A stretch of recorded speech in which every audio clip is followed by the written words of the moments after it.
Okay, so today's training is a little bit about problem gambling, but we're really going to emphasize the sports betting part of that. My name is Madison Klosterman. I'm the youth mentoring coordinator for Delaware and Southern Fayette County through Helping Services for Youth and Families. So, a little bit of housekeeping. Please sign in using the chat box, leave your name and email address. The presentation is being recorded. You're welcome to use your video to see others. Please mute yourself to help with any distractions. And after the presentation, you will be sent the recording and the PowerPoint if we have your email available. As I stated, I am the youth mentoring coordinator for Delaware and Southern Fayette County. So youth mentoring always strives to navigate youth away from risky behaviors, and you can find out more at helpingservices.org/mentoring.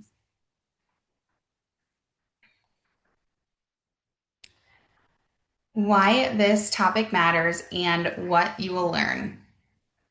So this matters because youth today are exposed to gambling way earlier than they ever have been. That early exposure increases the risk of developing unhealthy gambling habits.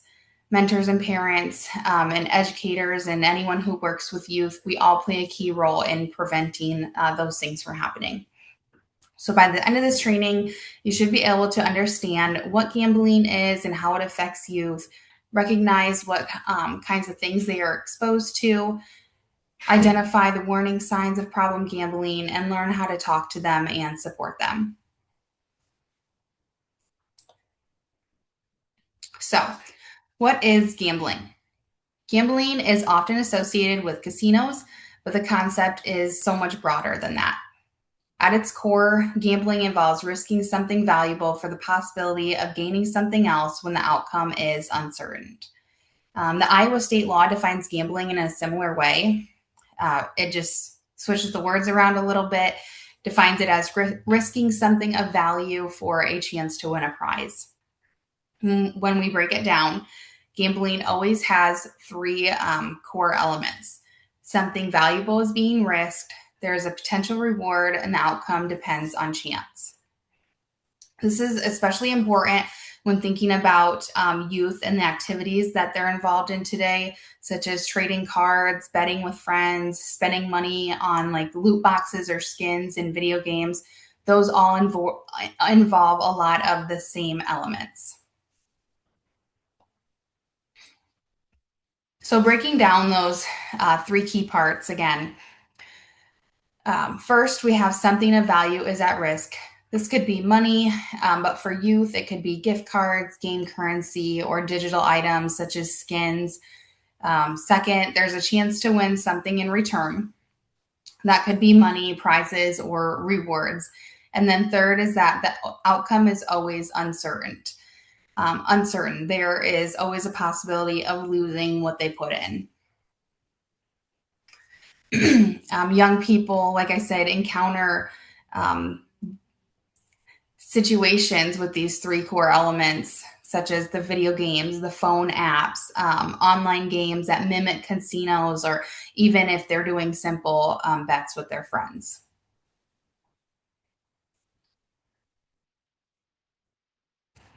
So, brief history on gambling. Gambling is not new. It's actually existed across many cultures for thousands of years. In ancient Egypt, people used dice and other games of chance, often betting on outcomes. In ancient China, tiles were used in lottery style games. A lot of historians believe that they may have helped fund public projects. China is also where the first playing cards appeared. In some early games, the cards themselves were considered the prize. That's kind of similar to how we see like trading cards with youth today. In Korea, people used paper and silk cards called fighting arrows in games that shared similarities with a lot of the card games that we recognize today.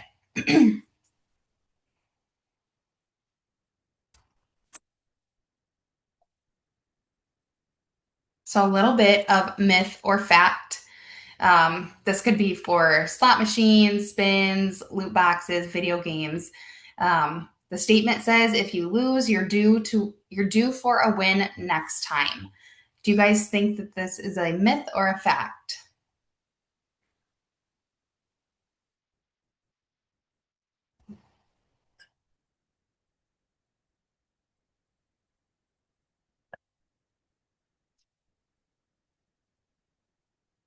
Great. So it is a myth. Every spin is random and independent, and past losses do not indicate that you are going to win in the future. This is actually a very common myth. People assume that the machine is going to pay back eventually, but again, every spin is random. It's the same concept in video games or apps that let kids buy their loot boxes, spins, and virtual items. They might feel due for a big reward, but again, the game is designed to make each attempt random. The next myth or fact: playing enough will eventually make you win. Is this a myth or a fact?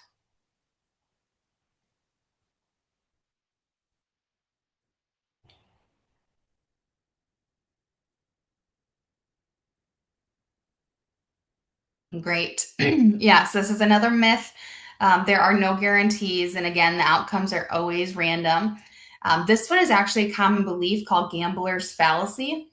And every bet or spin is independent. And again, those past losses don't make you more likely to win in the future. This is often encountered through like sports betting apps, loot boxes, and games, and card packs, or those rare item draws in games. Those are typically where our youth are encountering this fallacy. A few other common myths about gambling. You can control the outcome. This is a myth because, again, games and bets are mostly chance. Gambling is harmless if you're good at it. Unfortunately, being good doesn't make it harmless. Gambling can still become risky, even if the gambling involves skill. Those players can still lose. Online games aren't real gambling. Um, those online games count as well. As I mentioned, loot boxes or app bets all work in similar fashions to gambling, and they all have similar reward systems. Small bets aren't a problem. This one I feel like is one we hear pretty often, but unfortunately, those small bets can add up. They call them micro bets, and they can add up quickly and become an issue. Luck will even out over time. Luck does not even out. Each event is independent. Past losses don't change those future odds. And skill guarantees long term success. Again, skill doesn't guarantee success, that randomness still dominates.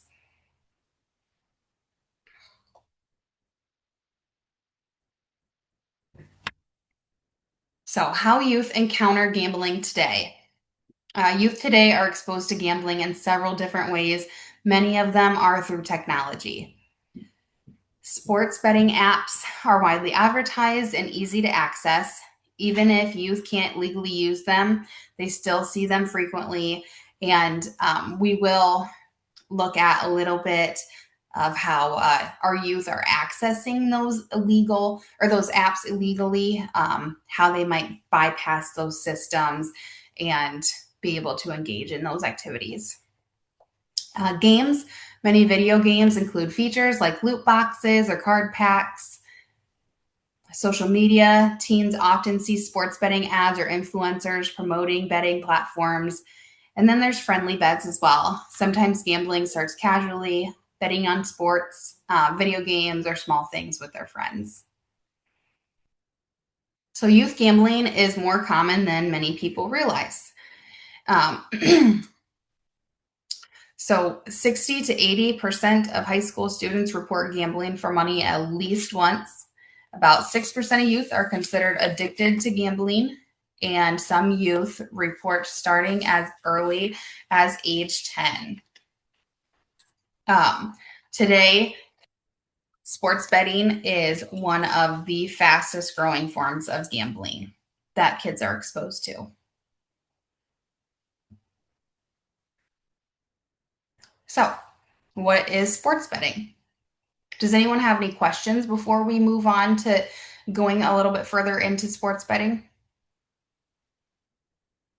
All right, I'm going to move into sports betting. And if anyone comes up with any questions, um, you're welcome to chirp in or put it in the chat box at any time. So, sports betting is when someone wagers money or something valuable on a sporting event. It's not just about picking who will win. You can bet on things like the final score, player stats, like points or goals, or even bets that happen during the game. And these options make sports betting very engaging and sometimes hard to recognize as gambling. Even without real money, do any of you know teams who bet on fantasy leagues or sports with their friends? I see a couple of heads shaking. Um, I think that um, I'll go over a little bit more, especially what we're seeing between like some of the ads or the sports betting apps that are popping up. But I wanted to mention here that even this morning I saw a news article, I think from KWWL, that a 14-year-old was one of 41 million, I think, that had their March Madness bracket like exactly correct or something along those lines. But I thought, okay, even though it's not involving betting, that's something to bring up during this training, because why are we seeing that on our local news? Um, it shows you how much these kids are involved, even in activities that can lead to gambling or down that sports betting road. And it's something that people are cheering about and celebrating. And so even these activities that are part of our everyday world, we're not recognizing that maybe influencing kids to get involved in those things or cheering them on about those things can sometimes lead to negative consequences. So, this map shows the growth of legal sports betting. This is from the American Gaming Corps, and the blue is how many states are legal. Well, this map is current as of 2025. So the blue shows that those states that are legal, and the white shows the ones that are not legal. So as you can see, sports betting has grown rapidly throughout the United States. Major leagues like the NFL and NBA actively partner with betting companies, which normalizes gambling for fans. And advertising during games and online has increased dramatically, making it much more visible to our youth. How many? I mean, we could even do a show of hands. How many of you have noticed sports betting ads during games or online? Yeah. So, um, one thing I like to bring up too is that I'm not a huge sports fan myself, but I have found even just scrolling on social media, I'll see a sports betting ad, especially when it's stuff like the Super Bowl or March Madness. When those bigger sporting events come around, I tend to see them more. And maybe it's because of the line of work I'm into, and maybe my phone's listening to me. But yeah, I don't pay attention to sports too much, and I see them myself. So I can only imagine how many people see them that actually participate and watch sports. Why are youth vulnerable? So, youth are particularly vulnerable to gaming for a couple of different reasons. Their brains are still developing, especially in areas related to decision making and impulse control. Teens are more likely to take risks and are heavily influenced by their peers. And on top of that, gambling is easier than ever to access through our phones, apps, video games, making that exposure pretty much constant to them. To follow that, how are our youth being exposed? Again, sports betting has grown rapidly in recent years, especially with it becoming legal, and the opportunity to participate in mobile betting. So even though youth can't legally place bets, again, they're exposed constantly. Ads appear during games, on social media, influencers, people they follow on TikTok, Instagram, Facebook, YouTube. Um, It's pretty easy to be influenced by someone that you looked up to, especially online. Um, because sports are already popular, betting can feel like a normal part of participating in the fandom as well. This exposure makes gambling seem a lot more acceptable and a lot less risky. Youth are drawn to sports betting for a few key reasons. Many already love the sport, so betting feels like a natural extension of being part of that fandom. It adds excitement and competition to games. Technology makes betting highly visible and easy to access. And again, social influence, whether it be from their friends, online communities, or influencers, those can also normalize betting. If you think about the teens that you know, how often do you guys see them either talking about fantasy leagues, player stats, or online bets with their friends? Have any of you heard conversations like this? Okay, so I'm seeing a couple head shakes and yeses. Um, I definitely think that those conversations are happening, and hopefully, attending a training like this can educate you on what to listen for and things to look out for because I think a common theme we'll see with stuff like gambling or sports betting is that it's talked about often, it's participated in often, but when we don't recognize when it's becoming a problem, we don't step in early enough to prevent it. So, types of sports bets youth may encounter. Straight bets are pretty simple. It is picking a winner. Point spreads and totals involve predicting margins or over slash under scores. Um, Prop bets focus on player stats like who scores first. In games or live bets happen while the game is underway. Fantasy sports wagers can also involve money. Um, Really, key takeaway is being familiar with these can help us spot the exposure and the potential risk. Uh, Technology makes sports betting incredibly easy. It makes the sports betting ads and apps highly visible and seem harmless. Mobile apps, social media, online platforms, they're constantly showing odds and promotions. Even small bets or micro bets in games or fantasy sports can become risky over time, especially for our youth when they feel like they're just playing along. So, this is a little bit of the process to underage sports betting. Many adults assume that youth can't access these sports betting apps or sites because of age restrictions, but that is not always the case. First, they may bypass verification using a parent's credentials or account information or by accessing platforms with weaker age checks. Um, the accounts always need funding, so that may come through digital payment apps. I know a lot of websites now are linking to things like Venmo and PayPal, so those money transactions are becoming even easier. Direct bank transfers, or sometimes they'll use their parents' card without permission.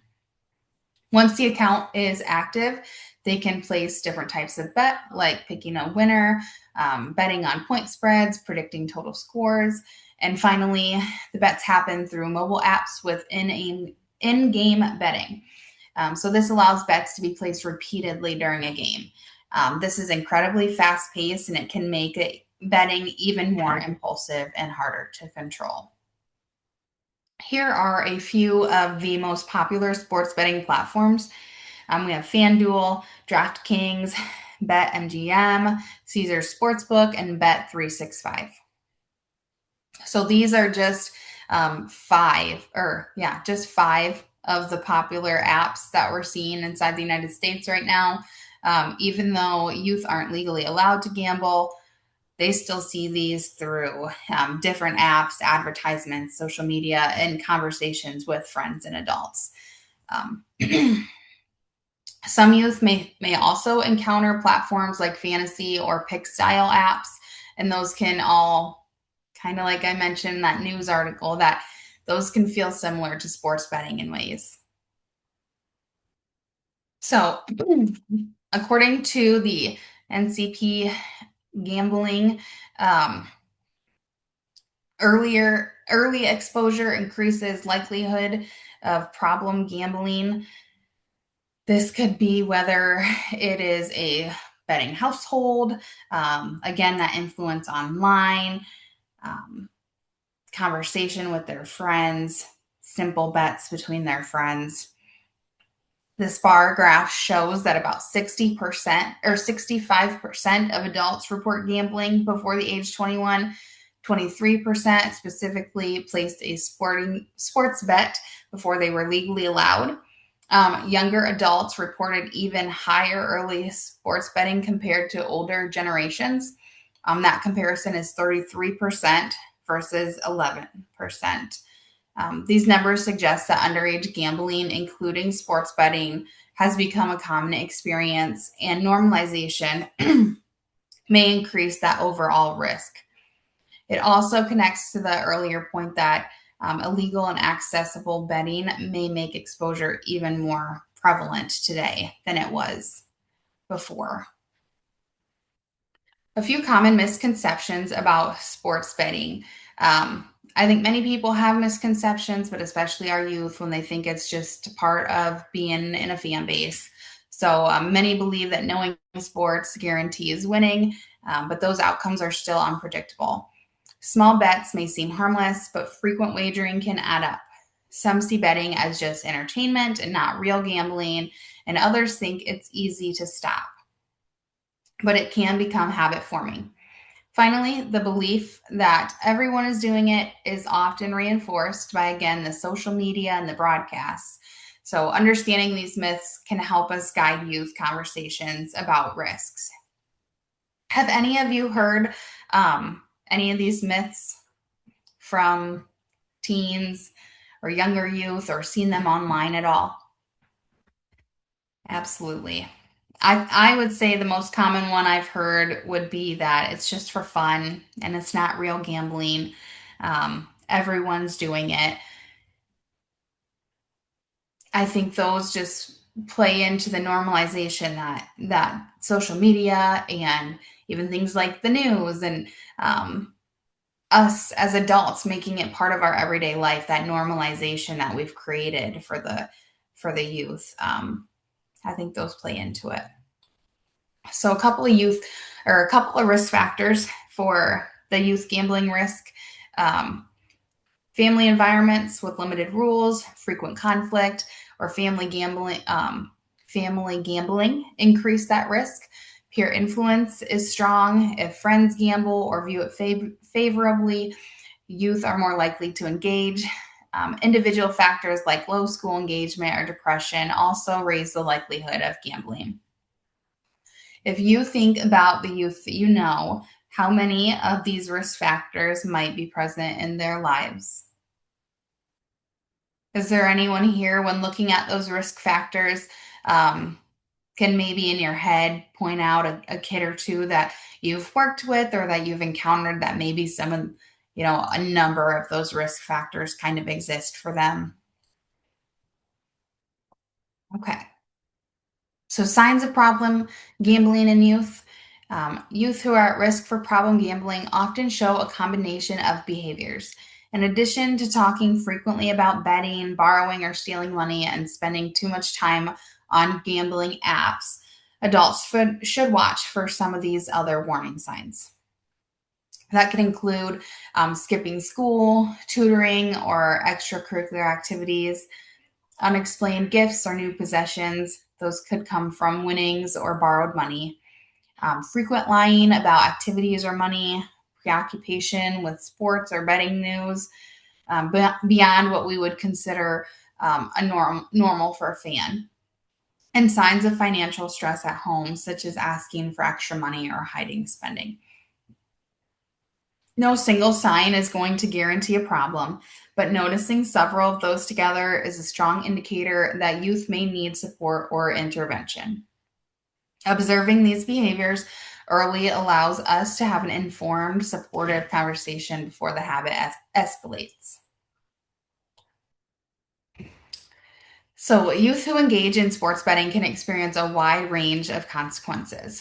Financially, they may spend money that is meant for necessities, use their parents' cards or online accounts without permission, borrow from their friends, or try to chase their losses.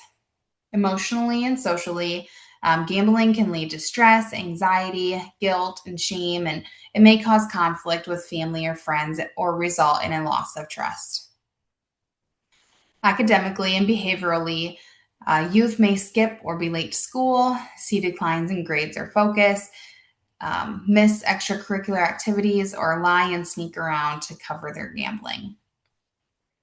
Other less visible consequences could include effects on their health, such as sleep disruption, um, stress, long term psychological effects, early development of problem gambling, or obsessive thinking about betting. Recognizing these consequences early is critical to how we're able to intervene and support them. So, protective factors. Protective factors help youth resist gambling risks. So, at the community level, opportunities like sports, Boy Scouts, Girl Scouts, 4 H, mentoring, those all give youth a structured activity and supervision to be a part of. Schools can foster resilience through clubs, pro social peer activities, teacher recognition, classroom autonomy. Families can also play a crucial role by noticing and praising achievements, involving youth in family decisions, maintaining strong attachments, and individually, youth benefit from social skills and moral awareness. So, understanding right from wrong. These factors together can all reduce the likelihood that youth will engage in risky gambling behaviors. Does anyone have any questions before we talk about speaking with youth or how we can support them and some of our resources? So, how can we support our youth? As adults, we play a crucial role in helping them avoid risky behaviors such as gambling and sports betting. You can support them by talking openly about gambling and its risks, modeling healthy attitudes towards money, monitoring their online activity, and encouraging hobbies or activities that are positive and engaging. At the same time, it's important to be aware that problem gambling is often a hidden illness. So you're not always going to see the obvious signs. It's important to know those warning signs, understand that games or apps include things as hidden bets, monitor those games and apps, and be ready to connect them with help if they need it. So, early awareness and guidance can prevent those habits from becoming long term problems. When talking to youth about gambling, the goal is to start conversations in a non judgmental and open way. You can ask questions such as, have you seen a sports betting ad, or what do your friends think about betting, or do you know how sports betting apps work? So, a couple of tips for adults. Absolutely listen first. Again, we want to approach it in a non judgmental way. Let youth share what they know and have experience without interrupting them. Ask open ended questions. Encourage discussion rather than yes or no answers. Share your perspective. Explain why gambling can be risky and how to make healthy choices. And reinforce positive decision making. Suggest alternatives to gambling for fun or competition, such as sports, games, or new hobbies. These conversations don't have to be long and formal. They're most effective when they're integrated naturally into everyday discussions. So, going forward, have an action plan. This action plan gives adults a clear path to help youth avoid gambling risks. One, early intervention. Recognize the warning signs such as frequent betting talk, secrecy, or financial stress, and engage youth in conversations early. Approach these discussions again in a non judgmental way. It is super easy to integrate those discussion topics into everyday conversation. Monitoring. Stay aware of what youth are doing online and on their devices, including betting apps, fantasies, and fantasy sports. Um, Again, I would throw in video games in there as well. Understand that peer influence also helps you identify potential exposure. So, if we're monitoring our kids' social media, maybe you're checking out who they follow, what kind of videos they're posting, things like that. That would help you identify if they're potentially being exposed to the gambling or sports betting. And then education. Teach youth about the risks and realities of gambling. Explain how odds work and why betting can be harmful. Encourage participation in self alternatives like sports, clubs, and hobbies that all provide excitement and social connection without risks such as gambling. This slide lists some key resources available for youth and adults if gambling is becoming a problem. So we have the NCPG, which is the National Counseling on Problem Gambling. It provides confidential guidance, information, and a helpline for both youth and adults. Your Life Iowa is a statewide resource that offers counseling, information, and support for youth gambling concerns. They are available 24/7, call, text, or chat. And then 100 bets, 1-800 bets off, if I can get it right. They are a national helpline specifically for problem gambling. So they also have call, online chat, screening, and resources available there as well. It's important to remind youth and families that help is available and confidential. I would encourage you to talk to trusted adults or professionals. Reach out to school counselors or community programs if support is needed locally. And then access those support services online like the Your Life Iowa, NCPG, and 1-800-bets off. A couple of local resources we have. So we have ASAC. They serve Delaware County or Manchester. If we're looking at the Manchester area, ASAC would probably be the best one. Area Substance Abuse Council, local to us. And then if we're looking up in the Decorah area where the other main part of our company is, that would be Northeast Iowa Behavioral Health. They serve Howard, Winneshiek, and Alameda counties. Does anybody have any questions? Are there any, so 18 is the age for gambling, right? 21.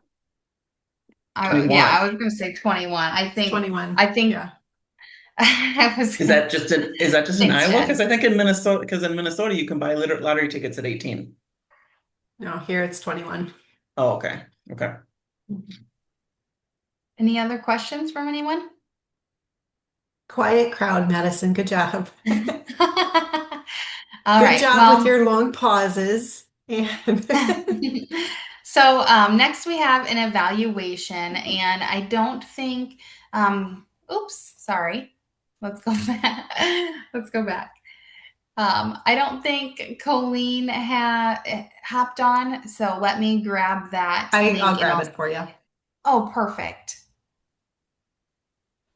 You can scan the QR code, or Jen's going to throw the link up there in the chat if you can take a couple minutes to fill out the evaluation. And then once you're finished with the evaluation, unless you have any more questions, you are welcome to hop off. And thank you all so much for joining me. I know it was a small, quiet crowd today, but I appreciate it.